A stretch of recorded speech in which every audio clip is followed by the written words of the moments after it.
Welcome back guys. स्वागत है आप सभी का आपके अपने YouTube channel Geeta's corner estate commerce में, जिसमें आज हम करने वाले हैं 2017 एस्टेट पीजीटी कॉमर्स के 141 से लेकर 145 तक के क्वेश्चंस। क्या इससे पहले हम 18 और 19 का जो एस्टेट पीजीटी कॉमर्स का पेपर है वो विद ऑप्शंस के साथ फुली एक्सप्लेनेशन के साथ हम कर चुके हैं। तो जो चैनल पे नए हैं सबसे पहले वो चैनल को सब्सक्राइब कर लीजिए, साथ में लगे बेल आइकन को जरूर प्रेस कीजिए ताकि हर आने वाली वीडियो की नोटिफिकेशन आपको टाइम पे मिल जाए। और चैनल से जुड़ के आप खुद देखेंगे कि चैनल आपके लिए कितने ज़्यादा हेल्पफुल है सभी कॉम्पिटिटिव एग्जाम्स के लिए, ना सिर्फ एस्टेट के लिए। अभी जो स्क्रीनिंग होगी जिन्होंने फॉर्म भर के हैं गवर्नमेंट जॉब के लिए एस्टेट पीजीटी कॉमर्स के डीएसएसबी में या फिर हरियाणा में, उन सभी के लिए चैनल बहुत ही हेल्पफुल रहने वाला है। और जो ये क्वेश्चंस है आप उनका लेवल देखिए, नेट के लेवल से कम नहीं है। ठीक है, तो चलिए करते हैं शुरू। आज का फर्स्ट क्वेश्चन है, in case the price P, quantity Q and the change इनका साइन है are represented by respective symbols given in the brackets, the price elasticity of demand is measured by. कैसे हम इस प्राइस इलास्टिसिटी ऑफ डिमांड को measured कर सकते हैं? देखिए चारों ऑप्शंस आपके सामने हैं। चारों ही ऑप्शन में कमी है कि माइनस का साइन नहीं है, क्योंकि ईडी का जो फॉर्मूला होता है उसमें माइनस का साइन सबसे पहले होता है, क्योंकि माइनस इट मीन्स क्या होता है, प्राइस और डिमांड में नेगेटिव रिलेशन होता है, इसलिए यहाँ पे माइनस का साइन लगता है। अब यहाँ पे ये तो एकदम ही कैंसिल हो गया क्योंकि चेंज इन पी और चेंज इन क्यू की बात कर रहे हैं। ठीक है, अब और ये वाला भी कैंसिल हो गया, बच गए दो ऑप्शन। दो ऑप्शन में से हमारे पास कौन सा ऑप्शन चला जाएगा? हमारे पास ऑप्शन चला जाएगा सेकंड। कैसे चला जाएगा देखते हैं। सेकंड ऑप्शन टिक हो जाएगा। देखो हमारा फॉर्मूला क्या होता है, minus P by Q multiply by change in Q divided by change in P. हमारे ये जो ऑप्शन है ना, इसको ऐसे रखा और जब इसको सोल्व किया तो ये वाला जो पी है वो ऊपर चला जाएगा, चेंज इन पी नीचे रह जाएगा। P by Q change in Q divided by change in P, ये वाला हमारे पास आ गया है। देखो यहाँ पे क्या है, change in Q divided by Q. ठीक है, और फिर ये change in P divided by P, यानी कि जब इसको हमने सोल्व करा तो हमारे पास सेम वही फॉर्मूला आ गया जहाँ से क्वेश्चन शुरू हुआ है।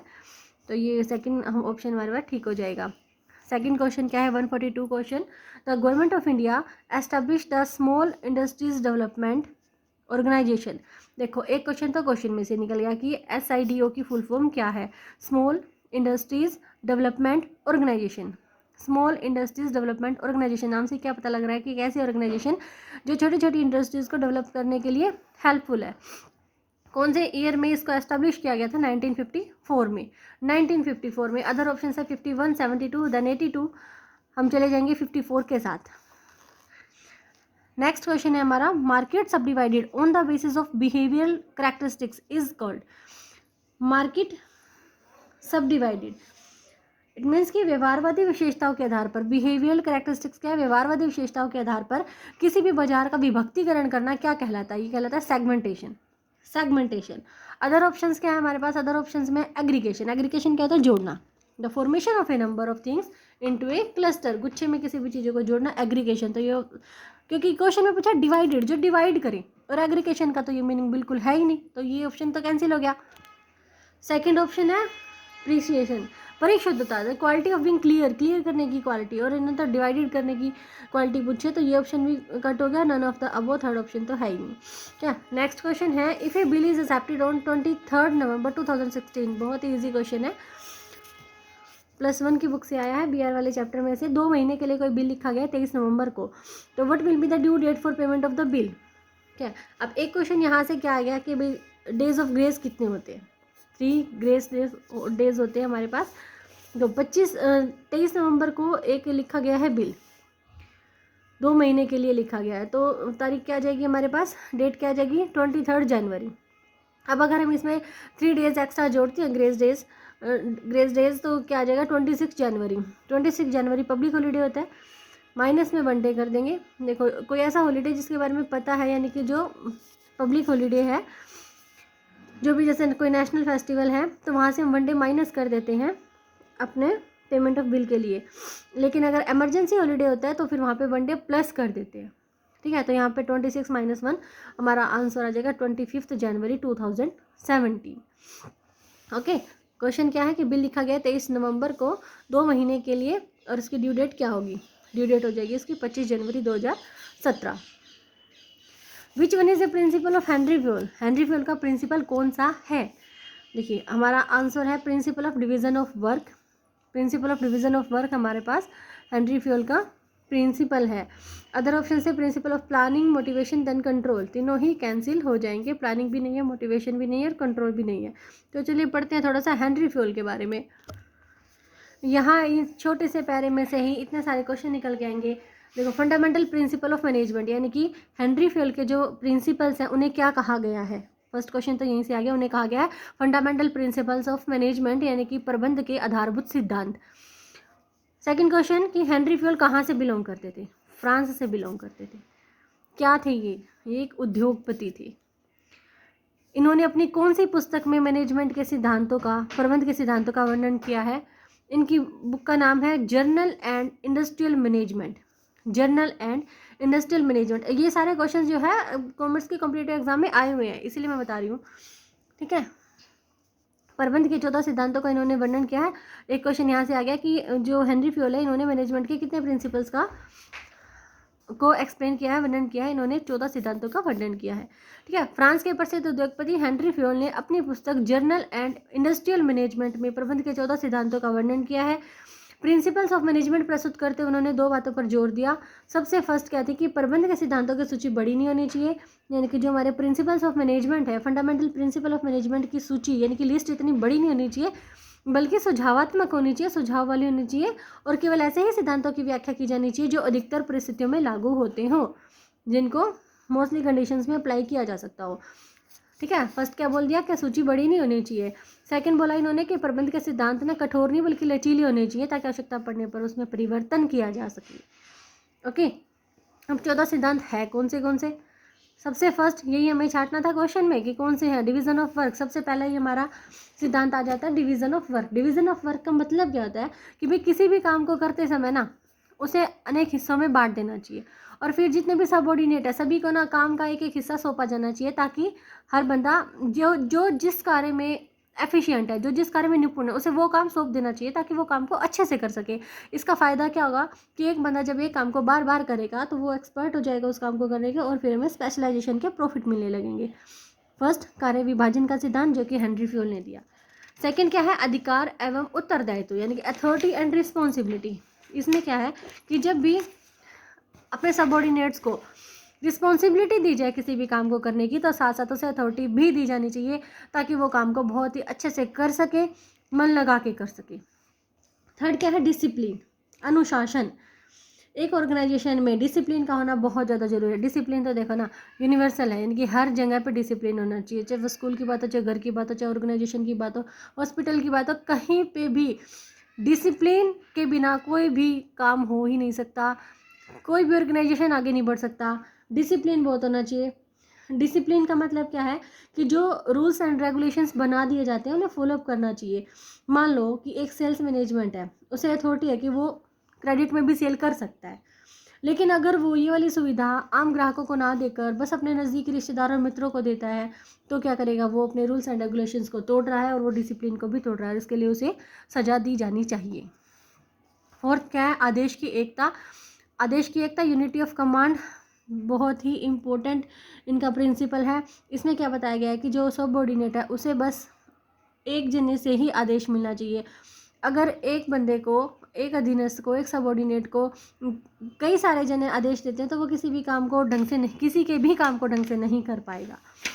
फिफ्थ क्या है? निर्देश की एकता। निर्देश की एकता क्या बोलती है कि भी जितने भी क्रियाएं की जाए जिनका, यानी कि एक जैसे मोटिव के लिए जो भी काम किया जा रहा है, उन सभी को डायरेक्ट करने वाला ना एक ही बंदा होना चाहिए और उसके लिए एक ही प्लानिंग होनी चाहिए।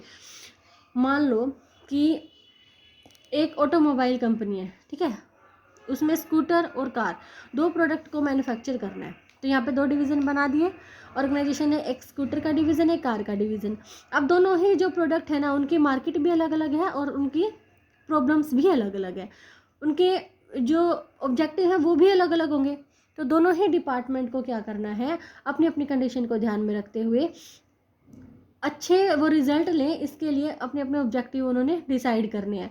और निर्देश की एकता क्या कहते हैं कि भाई जिसको जो काम सौंप दिया, जिसके पास जो भी डिवीज़न आ गया है, स्कूटर डिवीज़न, कार डिवीज़न, इनके लिए एक ही प्लानिंग होनी चाहिए और सारी जितनी भी एक्टिविटी है इनको कंट्रोल करने वाला एक ही बंदा होना चाहिए।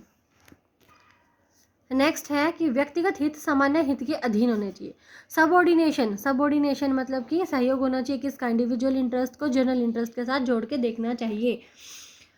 जैसे अगर मान लो कि एक मैनेजर है, उसे कोई एक ऐसा डिसीजन लेना पड़े जिससे उसे पर्सनली थोड़ा सा लॉस हो रहा है, लेकिन उसके इस डिसीजन से ऑर्गेनाइजेशन को बहुत ज़्यादा प्रॉफिट हो रहा है, तो उसे ऑर्गेनाइजेशन के प्रॉफिट को प्रेफर करना चाहिए और उसे वो वाला डिसीजन ही लेना चाहिए। लेकिन अगर उसे कोई ऐसा डिसीजन लेना है जिससे ऑर्गेनाइजेशन को तो नुकसान हो रहा है लेकिन उसे प्रॉफिट हो रहा है, तो उसे वो वाला डिसीजन छोड़ देना चाहिए।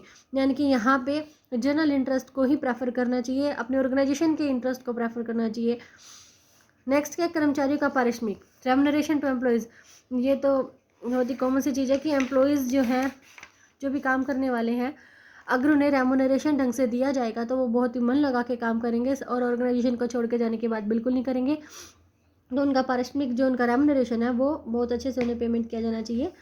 नेक्स्ट है decentralisation, centralisation and decentralisation. It means कि भी जो भी काम किया जाए, उनकी जो टॉप लेवल की मैनेजमेंट है उसे जितने भी मेन डिसीजन लेने हैं ना, जो भी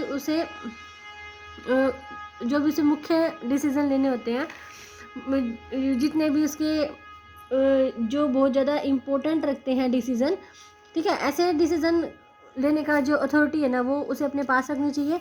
और जो भी कम इम्पोर्टेंट डिसीज़न है या फिर जो डेली रूटीन का डिसीज़न है वो सारे अपने सबऑर्डिनेट को सौंप देने चाहिए। ठीक है, इससे क्या होगा, सेंट्रलाइजेशन और डिसेंट्रलाइजेशन दोनों ही काम चलेंगे। ये अगर जो मुख्य काम है उसके डिसीजन वो खुद रखे और जो डेली रूटीन के या जो कम इम्पोर्टेंट फंक्शंस है उनको लेने का डिसीजन जो सबऑर्डिनेट को सौंप देना चाहिए। नेक्स्ट क्या है, स्केलर चेन। स्केलर चेन क्या होता है, स्केलर चेन इट मीन्स कि एक फॉर्मल अथॉरिटी लाइन जो कहाँ से चलती है, टॉप लेवल से लेकर लो लेवल तक चलती है, एक सीधी रेखा में चलती है। यानी कि इसमें क्या है कि जो भी कम्युनिकेशन होना चाहिए ना वो बिल्कुल एक स्ट्रेट लाइन में ऊपर से नीचे और नीचे से ऊपर होना चाहिए। नेक्स्ट है व्यस्तता एवं क्रमबद्धता, ऑर्डर यानी कि ऑर्गेनाइजेशन में ना सिस्टम ऐसा होना चाहिए कि इससे डिसिप्लिन भी बना रहे और सारे काम ठीक ढंग से होते रहे।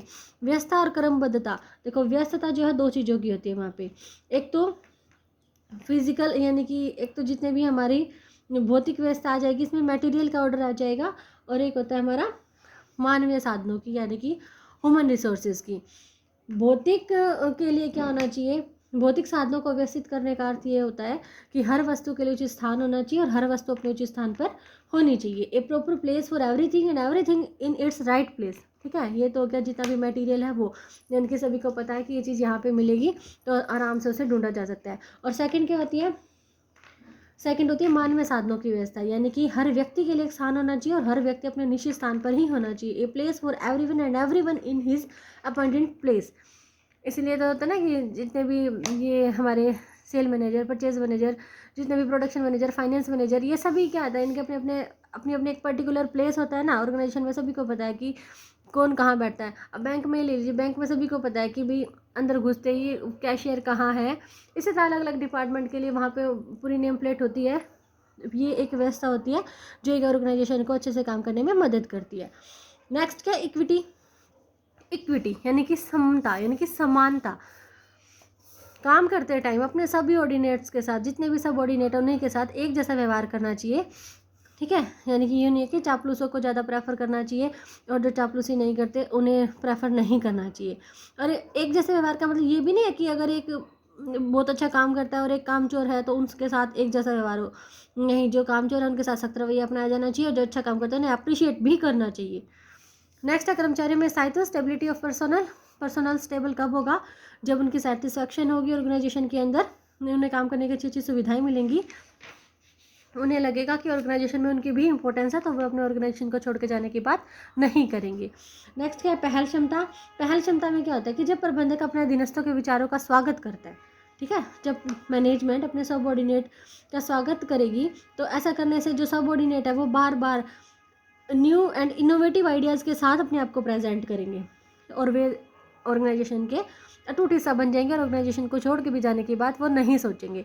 नेक्स्ट है सहयोग की भावना। इसमें क्या होता है कि जितने भी प्रबंधक हैं, मैनेजर हैं, उन्हें अपने कर्मचारियों में ना टीम भावना के विकास का प्रयास हमेशा करते रहना चाहिए। और मैं की जगह पे ना हमेशा ही हम वर्ड को यूज़ करना चाहिए। जैसे कि हम ये काम करेंगे, ये नहीं कहना चाहिए कि मैं ये काम करूँगा, ठीक है। हम को अगर हम यूज़ करें तो सहयोग की भावना है। ये थे हमारे हेनरी फ्योल के 14 सिद्धांत, जो कि बहुत ही इम्पोर्टेंट रहने वाले हैं आप सभी के एग्ज़ाम्स के लिए। अगर आपको आज की वीडियो अच्छी लगे तो प्लीज़ लाइक करें, शेयर करें वीडियो को। मिलते हैं नेक्स्ट वीडियो में जल्दी ही।